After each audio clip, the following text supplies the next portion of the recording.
Pues mi querido Pepe, ya estamos aquí nuevamente en Pepe y Luis en el FM Opinión. Sean todos bienvenidos.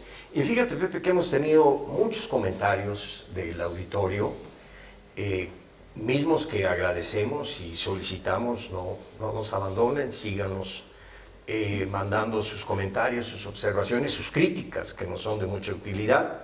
Y por supuesto, les agradecemos a todos lo que nos han dicho, nos ha servido mucho. Y bueno, de esto que nos han dicho, quiero destacar, Pepe, que nos piden que no cerremos abruptamente el análisis que hemos empezado, porque en el último episodio, pues rápidamente dijimos que 5 presidentes lo dejaron pasar, que la misma sociedad, unos a favor y otros en contra, dejaron sin ponerle una cortapisa al personaje. Y bueno, hubo quien creyó que ya con eso íbamos a cerrar el análisis, pero en realidad no, y además haciéndonos eco de lo que nos piden, creo que tenemos que retomar el tema donde lo dejamos y seguir paso a paso analizando, porque yo creo que cada una de estas etapas del personaje lo van enriqueciendo, claro, y nos van dando más luz. Lo habíamos dejado ya en México después de haber dejado el PRI, donde había hecho unos comités de base para dar transparencia al gasto público en las alcaldías, en donde por un lado pues, él se ostentaba como el auditor superior del Estado, pero por otro lado estaba utilizando las bases del PRI para constituir unas bases propias a él, que además enfrentaba a los presidentes municipales y terminó enfrentando al propio gobernador. La cosa es que lo quitan, nos dicen que lo nombraron vertiginosamente oficial mayor de gobierno y que no duró ni medio día. Salió huyendo porque lo suyo era estar con la gente y no viendo papeles. Y viene a recalar a México con un amigo de él, también de esta generación del Echeverriato, Arturo Núñez, según dicen, vino aquí con él, no sé qué estaba haciendo en aquel entonces Arturo Núñez, que luego fue subsecretario de Gobernación, director del ISSSTE, director del IFE, director del Infonavit, director del IFE, y luego se sale del PRI y se va a Morena, se va al PRD, y es gobernador de Tabasco. Bueno, la cosa es que llega aquí y entra al Instituto Nacional de Protección al Consumidor, que preside Clara Hussidman en ese momento. Clara me dice que nadie se lo recomendó, que él llegó y tocó la puerta y que fue muy buen funcionario. Él fue director de promoción social. Así es. Ahí con el consumidor, y que, bueno, pues su trabajo fue muy bueno porque hizo lo que sabía hacer, ¿no? Y me cuenta algo que lo pongo así nada más de paso ya para terminar, que al terminar el sexenio él la invitó con su marido a Tabasco y fueron a Villahermosa y se hospedaron en un hotel que administraban o trabajaban en la administración la mamá, doña Manuelita, y una hermana de don Andrés Manuel López Obrador. Y el dueño de ese hotel, tú ya lo habías platicado en otro momento, es el actual dueño de Vidanta. Bueno, pues ahí nos habíamos quedado. Y si te parece, vamos par y paso, siguiendo este rompecabezas que estamos armando. Pues me adhiero a tu agradecimiento, en la gratitud a quienes nos han hecho comentarios, todos son muy bienvenidos. Y este comentario que tú haces, a mí me refuerza, me agrada mucho, porque créanme que en el conocimiento de un personaje, y cuando digo personaje, cualquiera de nosotros somos personajes de nuestra propia vida, el seguimiento del detalle, ¿no?, es importantísimo para entender de dónde es que las personas vamos tomando conductas, perdónenme que utilice así la palabra, como si fuéramos consiguiendo prendas de vestir. Como en el supermercado. Exacto. La conducta son prendas, ¿no? Vamos deshaciéndonos de un saco y vamos incorporando una chamarra, y así es. Entonces yo secundo con mucho agrado este interés por el detalle. A veces pienso que entrar al detalle puede aburrir a algunas personas, lo entiendo, porque también me ha pasado que alguien me dice, a ver, ya no hay mucho detalle, ¿no? Pero yo personalmente pienso que el detalle sí contribuye a entender al personaje, porque Ahora créanme sí que muchas veces los detalles encierran secretos, ¿no? Bueno, dicen que el demonio está siempre en los detalles, ¿no? Cuando nos sorprendemos y decimos, pero ¿de dónde sacó esto, no? ¿De dónde sacó esa frase? ¿De dónde sacó esa maña de rascarse el oído así, no? Somos poco dados a fijarnos en los detalles, pero cuando uno se fija en el detalle siempre causa curiosidad y estupefacción, ¿no? Porque a veces hay detalles que no estaban en el ambiente y uno dice, esta cosa de esta persona, ¿de dónde la sacó, no? Sean los lentes, el gesto, la frase, la palabra rimbombante, señora, ¿de dónde la sacó? Entonces, secundo con agrado esa sugerencia y por supuesto que me parece muy importante hacerlo y les agradecemos su comentario. Retomando el tema, volviendo a los detalles, ¿no? Recordemos que en 76 él ayuda a la campaña del entonces senador Carlos Pellicer, eso le gana la gratitud y en ese sentido Carlos Pellicer lo impulsa para ese cargo del Instituto Nacional Indigenista y lo deja instalado ahí en 77, como tú bien dijiste, don Carlos fallece poco tiempo después.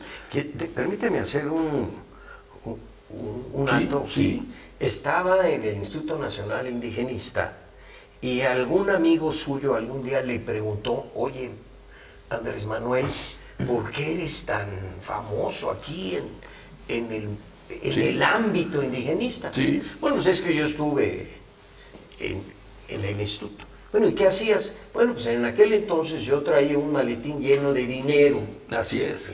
Y financiaba a la palabra. Así es. Y entonces, pues te decía, ¿tú cuánto necesitas? No, pues necesito 500 para el grano, o 2,000 para el tabique, o 5,000 para la manguera, ¿no? Y lo sacaba, lo daba.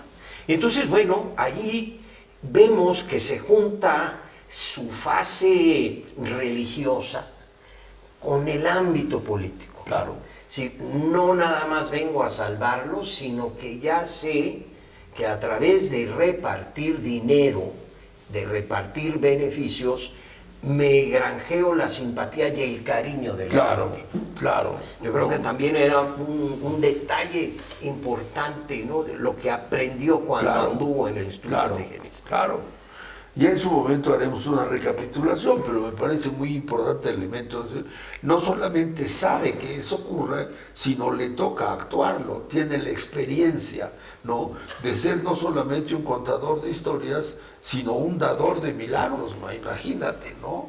Para nuestra población, pues es la experiencia más cercana de la Santísima Providencia, man. Es que era, además del sermón, la reproducción del pan y los peces. Claro. No, imagínate, si yo voy a una boda y a mis ojos uno de los convidados multiplica las botellas, no, pues yo sí me quedo impresionadísimo y le pido su teléfono, man, imagínate nada más. Oye, lo sigues. Este cuate no solo se atreve a decir que lo va a multiplicar, sino que lo multiplica.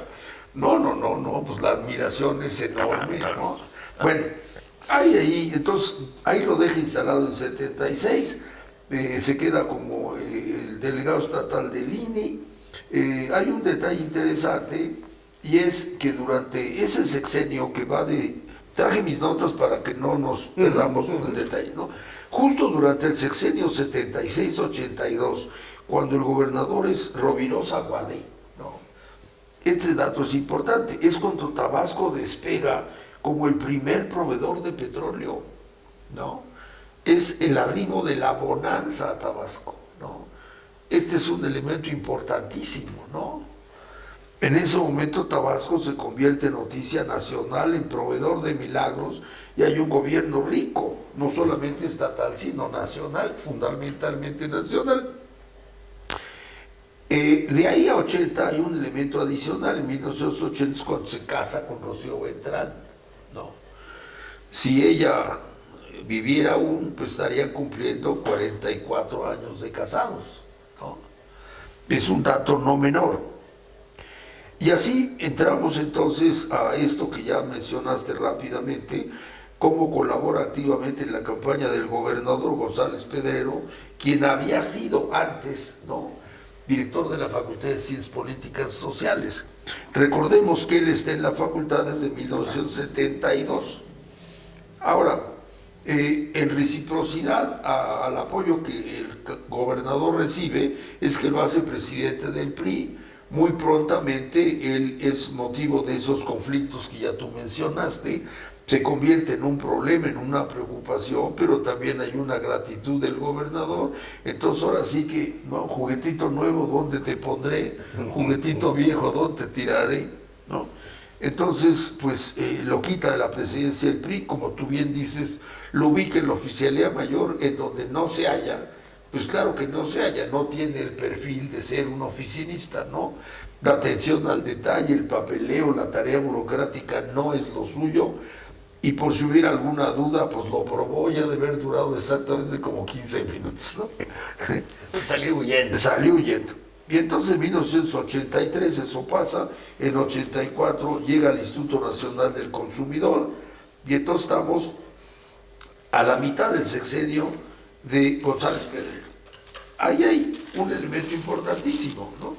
Conforme se va acercando el final de la gestión de González Pedrero, ¿no?, él está ahora ubicado en el instituto, tiene más tiempo, ¿no?, anda menos en la calle.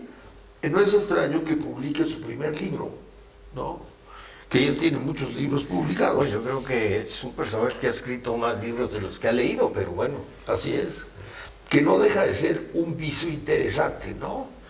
Porque en esto de andar colgándose milagros y esferitas, pues ser autor de libros también tiene su atractivo, ¿no? Ahí nos llevaría a otro tema: cómo escribe sus libros, cómo se da tiempo para escribir sus libros, cómo selecciona los temas, que sería un tema de suyo, ¿no? Buscar su bibliografía. Y si muchas veces se entrevista a un escritor precisamente preguntándole cómo aprendió a escribir, cómo escogió sus temas, pues aquí sería un tema obligado.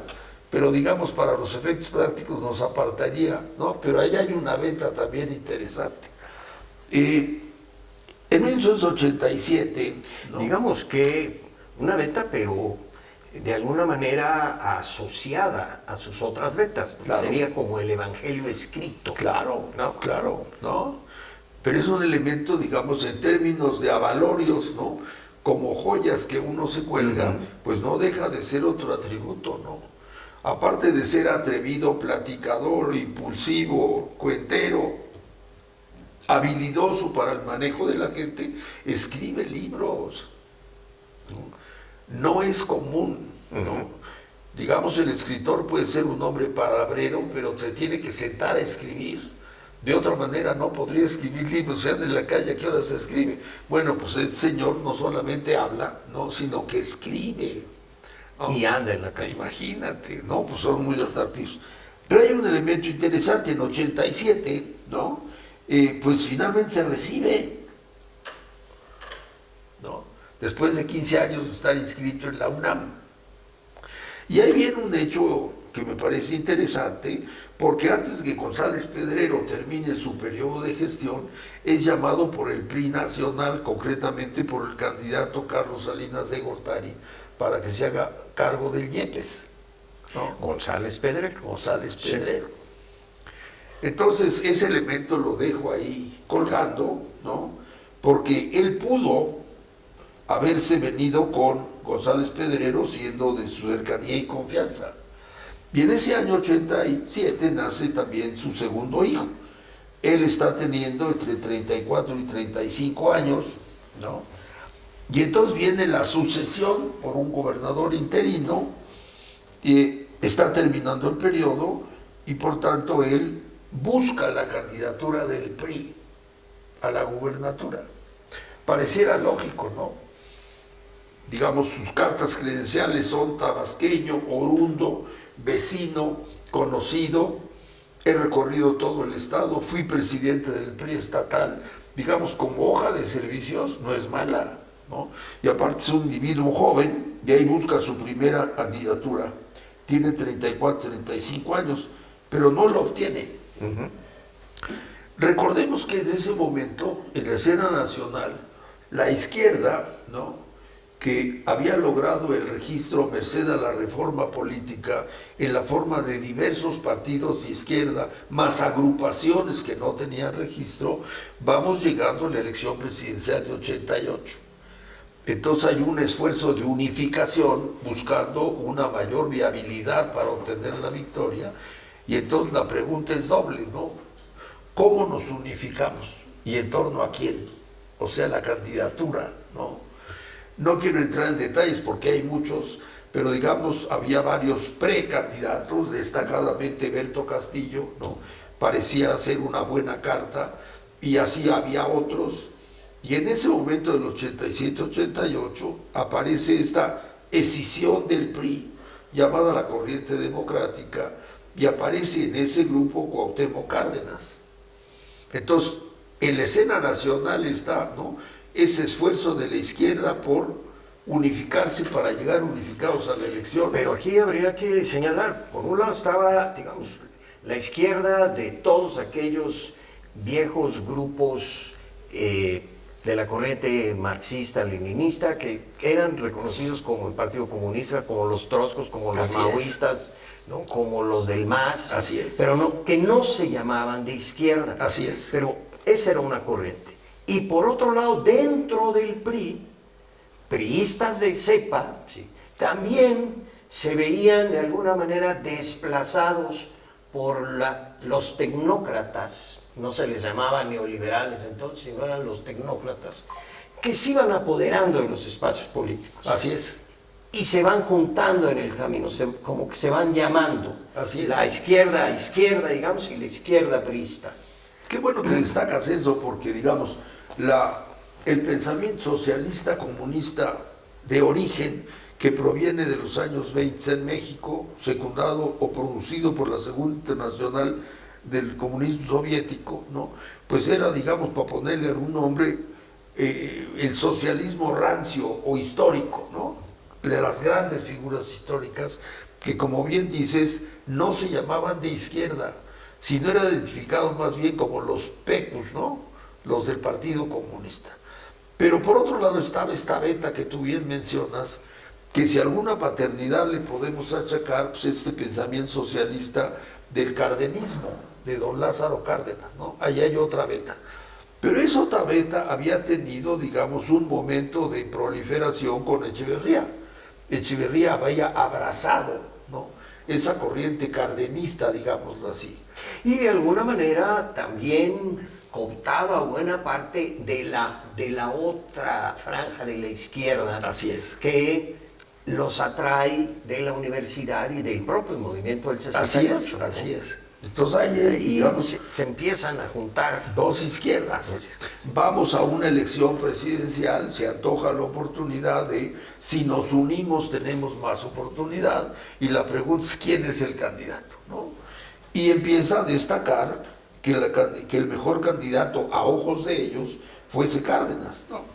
En ese momento él busca la candidatura a gobernador por parte del PRI, ¿no? Justo cuando la izquierda se está sumando, él busca la candidatura estatal por parte del PRI, ¿no?, con las cartas credenciales que mencionamos, y no la obtiene, ¿no? Déjame hacerte aquí un pequeño paréntesis. Sí. Él buscó la candidatura por parte del PRI al gobierno de Tabasco, pero jamás estuvo considerado en las posibilidades de llegar. Los que terminaron esa carrera, por un lado fue Salvador Neme, Así es. senador de la República, y por el otro, por Roberto Madrazo, Así su es. enemigo acérrimo, ¿no? Así es. Y a mí me tocó vivir esa parte personalmente. Estábamos en Manzanillo y el candidato Salinas de Gortari era un candidato, y luego como presidente lo fue más, que no, cuando andaba de gira no invitaba a nadie a cenar, cenaba solo, veía papeles, hacía llamadas telefónicas, no sé, pero aprovechaba la cena para estar él solo viendo sus cosas, ¿no? Y esa noche en Manzanillo invitó a cenar a Roberto Madrazo, que era coordinador de una de las regiones de su campaña.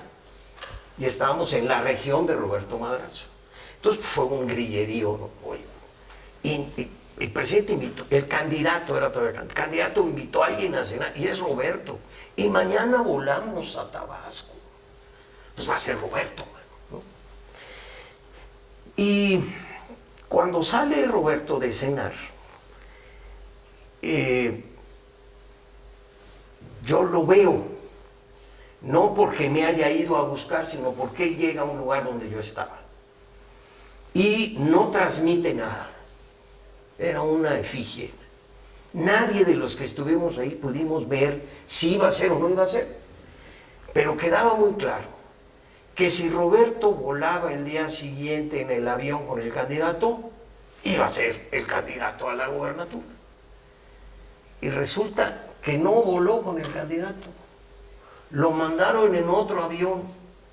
Y ese avión lo fueron y lo aterrizaron a 1,5 kilómetros.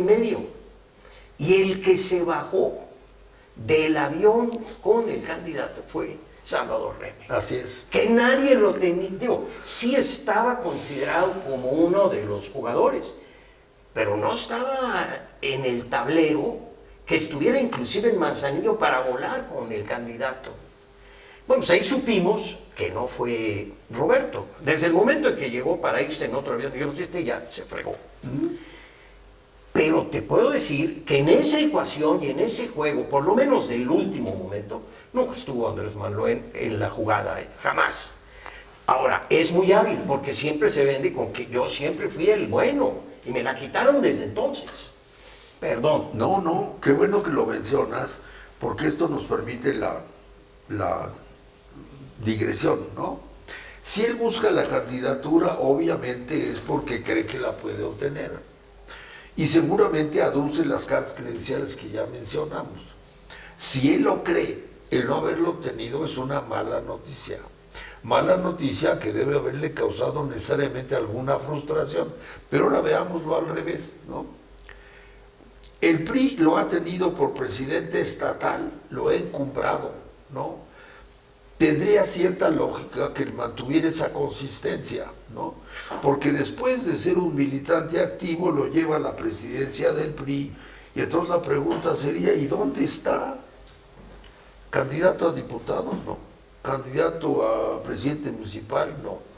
¿Se vino con González Pedrero al PRI nacional? No. ¿Dónde está? Pues está en el Instituto del Consumidor. ¿Cómo? ¿No? O sea, lo lateralizaron, pues ¿qué pasó? ¿No? En una lógica sería, pues ¿qué pasó? ¿No? Sí. Te hemos visto con esta pareja muchas veces y de pronto, ¿no? Pues llegas con otra persona, pues sí desconciertas. Pensemos en él, ¿no? Él se debe haber sentido por lo menos desconcertado. Y finalmente, pues está fuera de la jugada. Es un empleado federal en el área de comercio, ni siquiera en el área política, ¿no? Bueno, seguimos. Es correcto, sí. Ok, no la obtiene. Y entonces viene la candidatura de Cuauhtémoc. Él sigue perteneciendo al PRI, pero no tiene la candidatura. Y entonces lo que sí hace es, se une de hecho al Frente Democrático Nacional, es decir, a la candidatura de Cuauhtémoc. Y curiosamente, en medio de tal actividad, publica su segundo libro. Otra vez uno dice, híjole, ¿a qué horas? ¿No? De mañana trabaja, es un empleado federal, ¿no? Está la efervescencia de la candidatura por la elección presidencial. Hay una unificación de la izquierda, ¿no?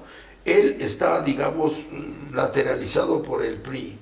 Y en medio de todo aquello, uniéndose a la candidatura sin dejar el PRI, escribe un segundo libro. No, si es mago, ¿no? Es mago. Y así, como tú bien dices, aparece la candidatura de Salvador Neme. Una vez de malfario, porque duró muy poco. Así es. Y salió bastante golpeado, pero bueno. Bien, viene otro detalle interesante, ¿no?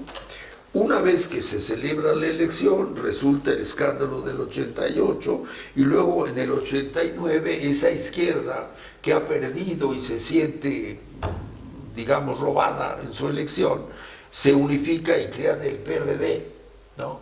Ha sido muy analizado, cuestionado y comentado si fue la mejor fórmula posible, ¿no?